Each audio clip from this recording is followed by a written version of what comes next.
चंदपुर नामक एक गांव में ममता और रामलाल नाम के दो पति पत्नी बहुत खुशी खुशी अपना जीवन बिता रहे थे। रामलाल एक छोटे से ठेले पर समोसे बेचकर घर चलाता था और ममता घर का कार्य संभालती थी। उनका साधारण परंतु सुखी जीवन एक दुर्घटना ने अचानक बदल दिया। एक दुर्घटना में ममता के पति की आंखों की रोशनी चली गई, जिस वजह से ममता के ऊपर ही घर की सारी जिम्मेदारी आ गई। ममता का पति ठेले पर समोसे बेचता था। अब ममता ने इस काम को संभाल लिया, पर इतनी सारी जिम्मेदारियां, घर का काम, पति और बच्चों की जिम्मेदारी और ऊपर से बाहर का काम, अब वो हमेशा चिंता में रहने लगी। उसकी इसी चिंता का असर उसके बनाए समोसों पर भी पड़ने लगा था और उनका स्वाद बिगड़ता जा रहा था। अरे ममता, ये समोसे आज बिल्कुल बेस्वाद बने हैं। इनमें तो कोई मजा ही नहीं आया। सच कह रहा हूँ बहन, पहले रामलाल के समोसे इतने चटपटे होते थे कि उंगलियां चाटते रह जाते थे। जब से तुमने समोसे बनाने शुरू किए हैं, वो बात ही नहीं रही। इतने फीके समोसे तो मैंने आज तक नहीं खाए। शाम को ममता उदासी भरे चेहरे से घर लौटी। रामलाल आंखों से भले ही नहीं देख पाता था, पर ममता की आवाज से वो पहचान जाता था कि वो कितने दुख में है। ममता, तेरी आवाज बता रही है कि आज भी काम कुछ ज्यादा नहीं हुआ। समोसे बिके नहीं क्या? कहाँ बिके? सिर्फ 10 समोसे ही बेच पाई। सब कह रहे थे कि मेरे समोसों में अब वो स्वाद ही नहीं रहा। तो अगर ये काम नहीं हो पा रहा तो तू कुछ और कर ले ममता। क्या पता कोई और काम अच्छा हो जाए। मॉनसून का मौसम आ चुका था और हर दिन हल्की फुल्की बारिश होती रहती थी। ममता को उम्मीद थी कि बारिश में उसका काम अच्छा हो ही जाएगा। वो दिन भर थोड़े बहुत समोसे बेचती और घर लौट आती। एक दिन बहुत मूसलाधार बारिश हो रही थी।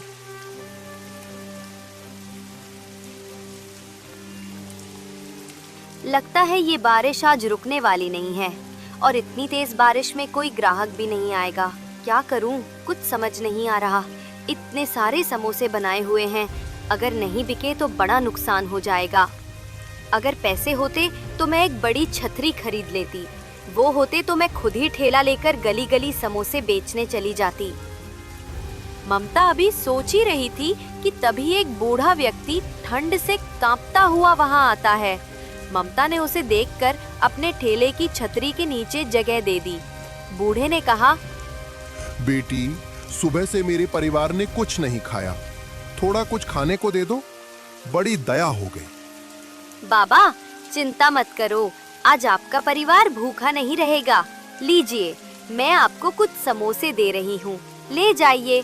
मैं तो वैसे भी इतनी बारिश में समोसे बेचने नहीं जा पा रही। क्यों बेटी, तुम गली गली घूमकर बारिश में समोसे बेच सकती हो। बाबा, बेच तो लेती, पर कुछ दिनों से नुकसान ही हो रहा है। मुनाफा बिल्कुल भी नहीं है। अगर थोड़ी कमाई हो जाती तो ठेले को ढकने के लिए कुछ ले आती। आज भी सारे समोसे बारिश के पानी से गीले हो रहे हैं। ढकने के लिए कुछ है ही नहीं। एक काम करो बेटी, तुम ये बोरी रख लो, ये थोड़ी फटी हुई है और अगर तुम्हारे काम आ जाए तो। बाबा, अगर आप ये बोरी मुझे दे दोगे तो आप क्या करोगे? आप तो भीग जाओगे। यही एक बोरी तो आपको इस बारिश से बचा रही है। बेटी, इस बोरी की जरूरत मुझसे ज्यादा तुम्हें है। मैं जानता हूँ तुम्हारे पास छतरी नहीं है और तुम समोसे बेचने नहीं जा पा रही। अगर तुमने मुझ गरीब को भोजन दिया तो मेरा आशीर्वाद समझकर रख लो बेटी। ये बोरी तुम्हारे बहुत काम आएगी। शुक्रिया बाबा, आपने ये बोरी देकर मेरी परेशानी कम कर दी। ये कहकर वो बूढ़ा व्यक्ति बोरी देकर मूसलाधार बारिश में ओझल हो गया। इस बोरी में थोड़े छेद हैं, पर इस मूसलाधार बारिश में कुछ तो काम आ ही जाएगी। भला उन बाबा का। बेचारे खुद बारिश में भीगते हुए चले गए, पर उन्होंने बड़े मन से ये बोरी दी है। बोरी में थोड़े छेद थे, पर ममता ने सोचा कि इस मूसलाधार बारिश में कुछ तो काम आ ही जाएगी। ममता ने फटी पुरानी बोरी को ठेले पर ढका और समोसे बेचने निकल गई।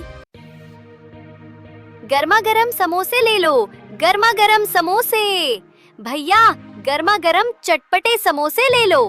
बारिश का मौसम है, समोसे खाने का अलग ही मजा आ जाएगा। अरे ये तो ममता समोसे वाली है। इसके समोसों में तो स्वाद ही नहीं है। चलो एक बार फिर से खाकर देखते हैं, क्या पता आज ठीक बने हों।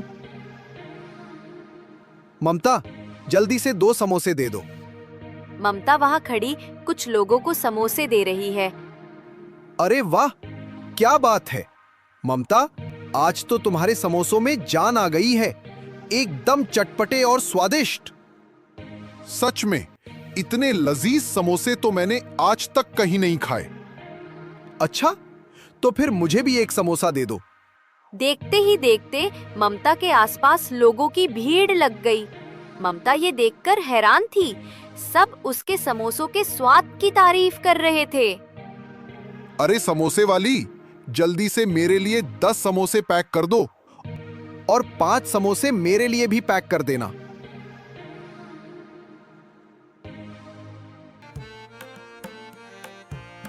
हे भगवान, तेरा लाख लाख शुक्रिया। आज तो मेरे सारे समोसे बिक गए। उस दिन ममता बहुत खुश थी। घर जाकर उसने सबके लिए बहुत अच्छे अच्छे पकवान बनाए। साथ ही ममता की सुकून भरी आवाज नेत्रहीन रामलाल के मन को भी खुशी दे रही थी। ममता, लग रहा है आज बिक्री अच्छी हुई, तभी तेरी आवाज में खुशी झलक रही है। क्या कहूँ जी, बात ही कुछ ऐसी है। आप सुनेंगे तो आपको भी बहुत खुशी होगी। आपको पता है, आज तो चमत्कार हो गया। आज मैंने सारे समोसे बेच दिए। क्या सच? ये तो सचमुच चमत्कार हो गया। कहाँ तुम सिर्फ 5 या 6 समोसे बेचा करती थी? आप ठीक कह रहे हैं। अब से मैं ऐसा ही करूंगी। बहुत चाव से समोसे बनाया करूंगी और गली गली घूमकर बेचा करूंगी। ममता अब रोजाना ही ज्यादा समोसे बनाकर बेचने के लिए निकल जाती थी। अब तो दिन पर दिन उसकी बिक्री बढ़ने लगी। धीरे धीरे ममता के समोसे सबको पसंद आने लगे और ज्यादा से ज्यादा लोग खाने लगे। ममता के पास अब पैसों की भी कोई कमी नहीं रह गई थी। एक दिन ममता ने ठेले को ढकने के लिए एक बड़ी छतरी खरीद लाई। उसने वो पुरानी बोरी को हटाकर नई छतरी लगा ली और समोसे बेचने निकल पड़ी। रास्ते में उसे बने हुए ग्राहक मिले, पर उस दिन किसी ने भी समोसे की तारीफ नहीं की, बल्कि सबने बुराई ही की। अरे ये कैसे समोसे हैं? बिल्कुल बेस्वाद। हाँ, ये पहले जैसे बिल्कुल नहीं लग रहे। बारिश के पानी में भीगे गीले गीले समोसे। बारिश के पानी में भीगे हुए समोसे खिलाकर बीमार करना है। ये कैसी बात हुई? मैंने तो छतरी भी लगा ली थी, फिर भी समोसे किसी को पसंद नहीं आ रहे। आज फिर से बहुत नुकसान हो जाएगा। उस दिन सभी ग्राहकों ने ममता के सारे समोसे वापस कर दिए। ममता उदास मन से घर आ गई। कुछ दिनों तक ऐसा ही चलता रहा। ममता के समोसों की फिर से कम बिक्री होने लगी। ममता इस बात को बिल्कुल भी नहीं समझ पा रही थी। एक दोपहर ममता जब समोसे बेचने जाने लगी तो बारिश शुरू हो गई। ममता बड़ी छतरी निकालने लगी तो उसने देखा छतरी गायब है। अरे, मेरी छतरी कहाँ गई? लगता है किसी ने चुरा ली। अब क्या करूं? इतनी तेज बारिश में तो मेरे सारे समोसे गीले हो जाएंगे। उसे याद आया कि वो बोरी अभी भी ठेले में पड़ी है। एक काम करती हूँ, आज फिर से वही बोरी ढांप लेती हूँ, कुछ तो पानी से बच जाएंगे। उसने वही बोरी निकाली और ठेले पर ढक दी। उस दिन ममता वही फटी बोरी ढककर ठेला लेकर बाजार पहुंची। आज बारिश तेज थी तो वो एक पेड़ के नीचे खड़े होकर समोसे बेचने लगी। तभी एक पति पत्नी, उन्होंने ममता से समोसे लिए और फिर, हम समोसे तो बहुत ही बढ़िया और चटपटे हैं। एक काम करो, एक समोसा और दे दो। अरे भाग्यवान, तुम और लोगी क्या? हाँ, एक ले लूंगी। सुनो जी, समोसे बहुत स्वाद है, बच्चों के लिए भी पैक करवा लो। वहाँ खड़े सब लोग फिर से ममता के समोसों की तारीफ करने लगे। ये देखकर ममता बहुत हैरान थी। तभी ममता ने बोरी की तरफ देखा। वो समझ गई कि ये बोरी उसके नेक कर्मों की वजह से चमत्कारी हो गई है। उस दिन के बाद ममता ने उन बाबा का आशीर्वाद मानकर उस बोरी को हमेशा अपने पास रखा, जिससे उसे काम में सफलता मिली। ममता को उसके अच्छे कर्मों का फल मिला। ये कहानी हमें यही सिखाती है कि कभी-कभी किसी के द्वारा आशीर्वाद में प्राप्त हुई वस्तु हमारा भाग्य उज्जवल कर देती है।